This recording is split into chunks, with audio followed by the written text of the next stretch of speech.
Hi, welcome to the Mindset Social Author Series. I'm Dr. Doreen Downing, psychologist and host. I'll be interviewing guests who have written books about mindfulness, who really care about what it means to be a mindful person in this world, working to increase awareness, to increase the ways in which we can live together more harmoniously. Today, I get to interview Matt Mueller, and we'll be talking about his book, The Mindful Innovator, Learning How to Slow Down to Move Faster and More Purposefully. And I'd like to introduce Matt so that you'll get a sense of how amazing he is and how many people he's already been able to touch, and say a little bit today about his book.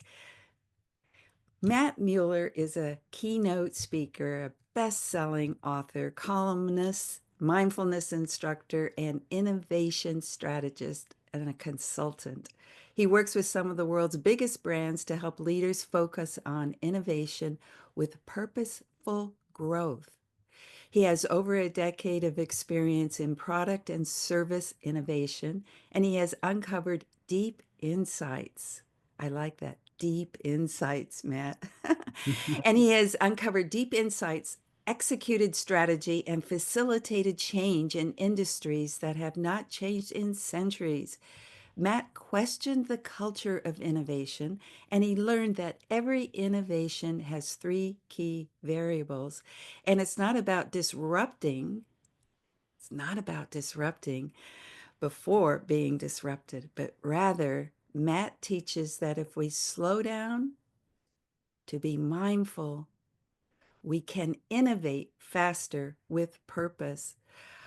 Oh, that just reading that helped me slow down. Yes. Your voice is so soothing, Doreen. That made me kind of just get into the moment. So,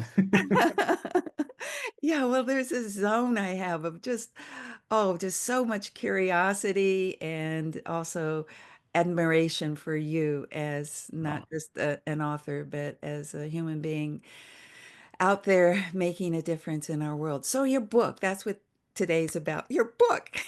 yes. And we want to know what inspired it. I mean, it's like it was born, so it had to be Mhm. conceived, right? So if you could tell Absolutely. us first a story about that, about how it was brought into this world, and then anything that you can give us around what you're teaching us. And I'll have more questions along the way, probably. Sure. Basically, focusing on what we can learn from you by reading your book.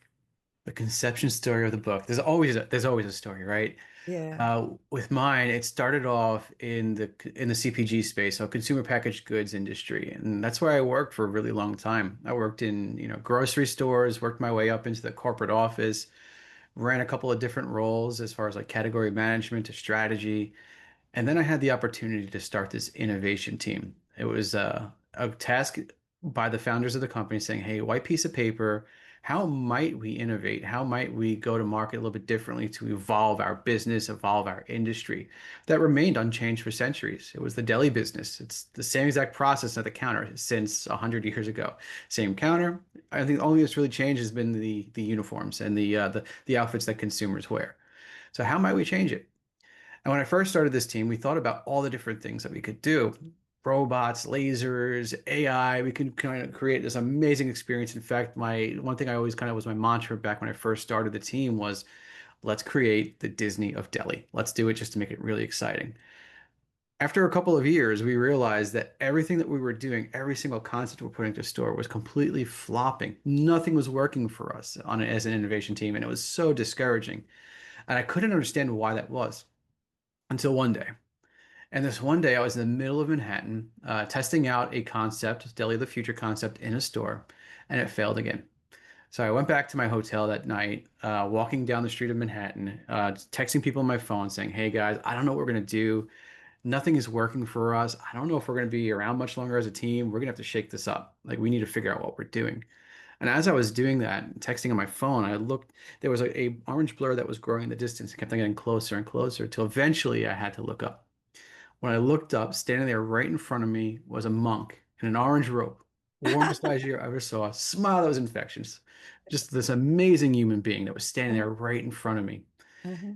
And I put my phone down in my pocket and I looked up at him and he just smiled. And next thing you know, he puts his palm out and he had in his palm a wooden mallet bracelet. And he handed it to me and he kept on walking. Uh-huh. I had no clue what that moment was really about, but I knew something special happened there, Doreen. I don't know what it Yeah. was. But I went back to my hotel and I started looking a little bit closer at the bracelet and I noticed there was a symbol on the bracelet. The symbol was a Sanskrit word, Ripka. And when you translate Ripka to English, it means unconfused knowledge. And that is when it hit me. I was confusing what innovation was. It wasn't about the robots and the lasers and AI, not about creating that Disney Delhi experience. But really, it was like, what if we were to take on the beliefs of Monk? What if we were to be really in the moment? What would change for innovation then? So I started looking at innovation before a book or a process. What was innovation like back when the wheel was created, back when the wheelbarrow was created, right? These different concepts that were happening back in 4000 BC and beyond.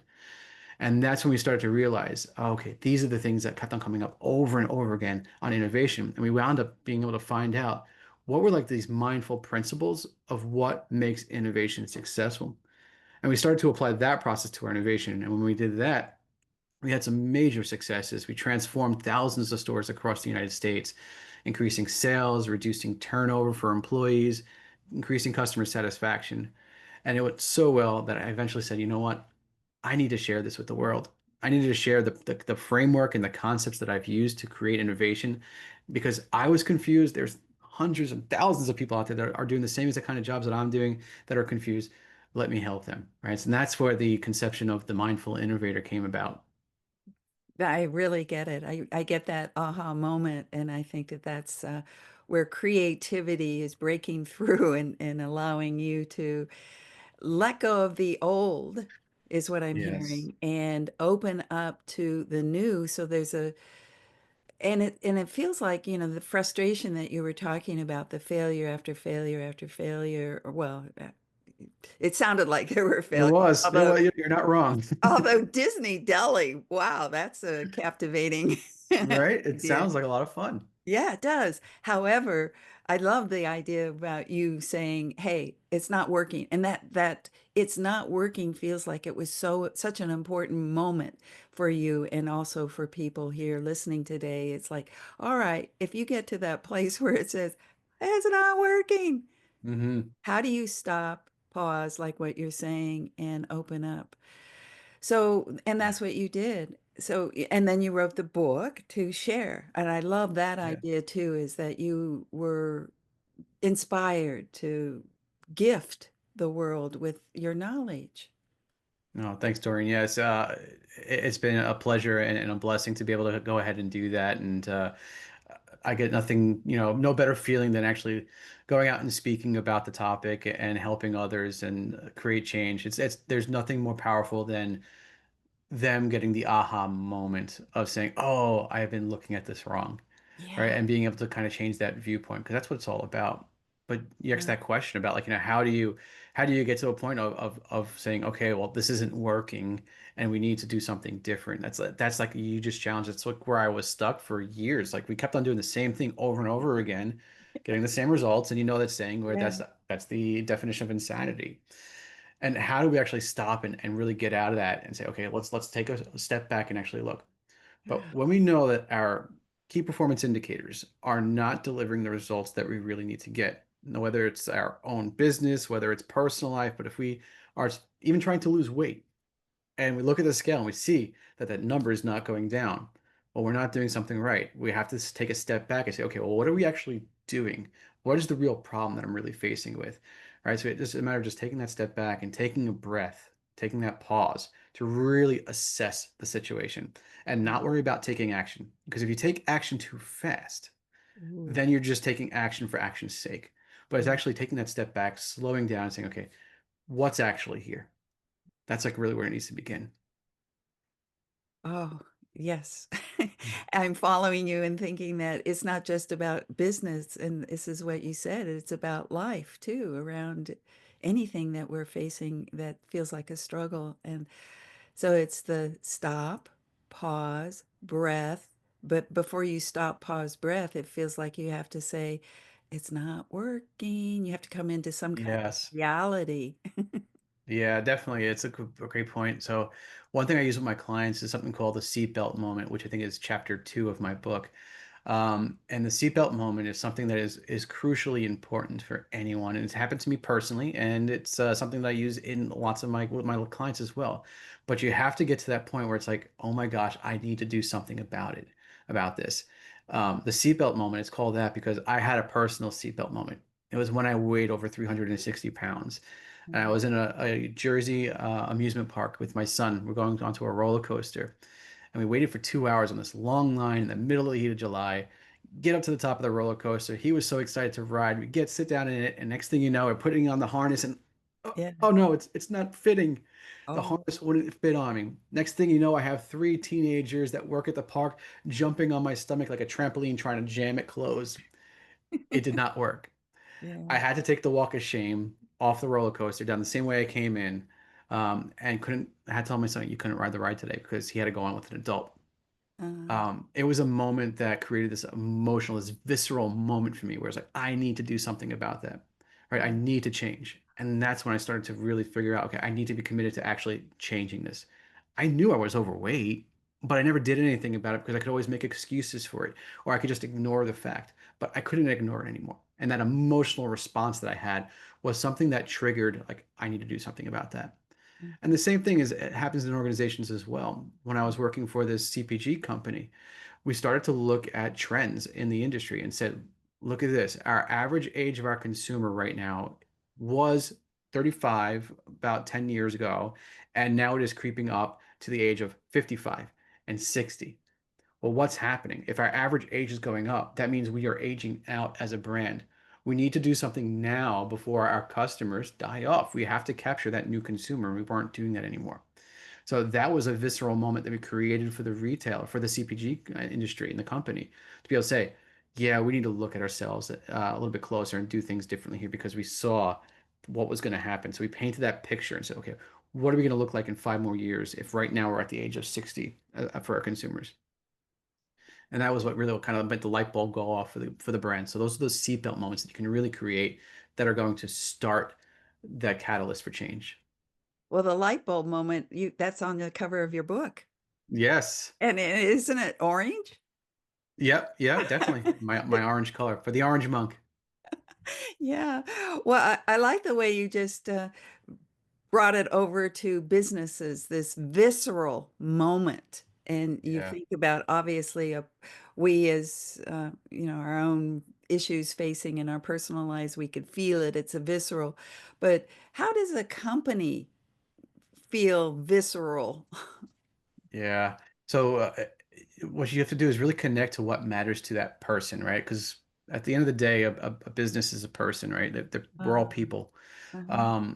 And in the CPG company that I was working at, I had the ears of the founder, ears of the executive team, and being able to say, hey, look, this company is not going to be around for the next 5, 10 years if we keep on going down this path, and getting them to paint that picture, all of a sudden they get that visceral feeling, oh my gosh, what am I going to do with my life? Like, am I gonna have to get am I gonna have to like go get another job? Am I going to have to start a different company? Am I going to lose everything that I have? You start to think about what happens to me if this fails, right? So you have to find that connection of what matters to them Oh, and then seed in, okay, well, now what happens? So in those conversations, in those meetings that I was having with this leadership team, it was simply asking the question like, okay, so we see that the average age of our consumer has increased by over 20 years in the past 10 years. What does that mean that on that trend where we're going to be in another 10 years? And let them answer those questions. Like, yeah, we're yes. probably going to only get older at this point if we don't do anything different. What does that mean for our company? Are we going to be able to sustain this? Well, probably not. We're going to have some challenges doing that. Well, well, what happens if we do nothing? Like what's that, what does the day-to-day look like? Well, the company might not be around. And all of a sudden it's like, oh yeah, we need to do something about this. So when you start asking those questions and you facilitate the conversation, that's when you can get them to have that light bulb moment. But if you were to walk into that room and say, hey, founder, guess what? Our average age is going on by 20 years. In 5 more years, 10 more years, it's going to even go higher than that. You're not going to have a business. You're going to be losing the whole company and you're going to have to find a new job. We need Ah, to do something about this now. Guess how that's going to turn out, how that meeting's going to turn out. yeah, I get it. I You're get probably what not you're going to have a saying. job.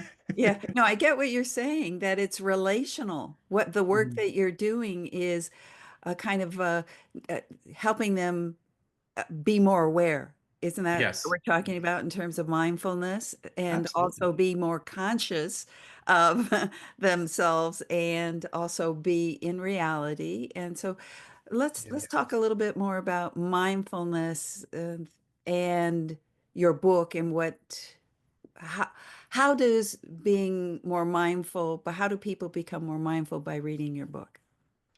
I think it allows you to think about mindfulness in a different context. Like when we think about mindfulness usually, and it always was like this for me, was where I thought about it very personally. Like I always meditated. Even when I was younger, I used to meditate before I played a hockey game just so I can get in the zone. Like I used it in my life personally. But I never thought about using it in the business context. And it's just something else to be able to meditate and really set your intention for the day, your goals for the week, and really say, okay, well, what do I really need to accomplish? And just have those mindful moments to really figure out, what am I doing and why am I doing it other than just for the paycheck, right? It has to be more than that. So, like, really, what am I doing? Um, but then I also think that it really helps out in changing your perspectives, like where we are so used to being in our own skin and our own shoes and making decisions based off of who we are. But that usually creates bias, right? Because we just make decisions from one point of view, our own. But if we were to switch our point of view, how does those decisions then change, right? Or do they stay the same? So I love being able to flip the perspective and saying, okay, well, let me put my coworkers, shoes on, or let me put my customers' shoes on. Let me put the frontline employees' shoes on. And when you're able to start to change those perspectives and get the full picture, all of a sudden your decisions become a lot more whole, right? It serves more than just that one purpose of what you need to get done, but what everybody needs. And when you do it that way, you're going to have much better outcomes because everybody wants like their outcome. But if you could find that middle ground that where everybody kind of wins, Yeah. that's where you're going to really have the success. Yeah, I got it. Win, win, win, win, win. Yes, all the way around. Winning on steroids. Well, we're coming to the end of our short time together. I feel like we can do this over and over and over, and you would give us so many wonderful examples of and stories from your own experiences in companies. What would you say as a kind of a closing then for today? What you'd want to leave us around what why should we buy the book? Why should you buy the book? I love that question. Not one that I hear too often, but I would say why you should buy the book is if you're looking for a new way to create change within your organization, create change in your life, and you want to do it just a little bit easier and not face so much friction in that experience. This book will dive into a process that you can use to transform your life and your business. I'm ready. Oh, thank you, Doreen. I already have it. I already have your book. But for those of you who have been listening today, it is available on Mindset Social in the Minds Well, where we do promote books. And I know that yours is can be found there as well as other platforms. But we want to point people to Mindset Social, and Yes. you can do that by going to mindsetsocial.com. Thank you so much, Matt. Thank Look you, at both of Doreen. us put our I know, hands right? At the together same at the time, same yeah, time. we are so connected. It's Yeah. Thank you, Doreen. I Thank you. appreciate you. Thank you. Bye bye.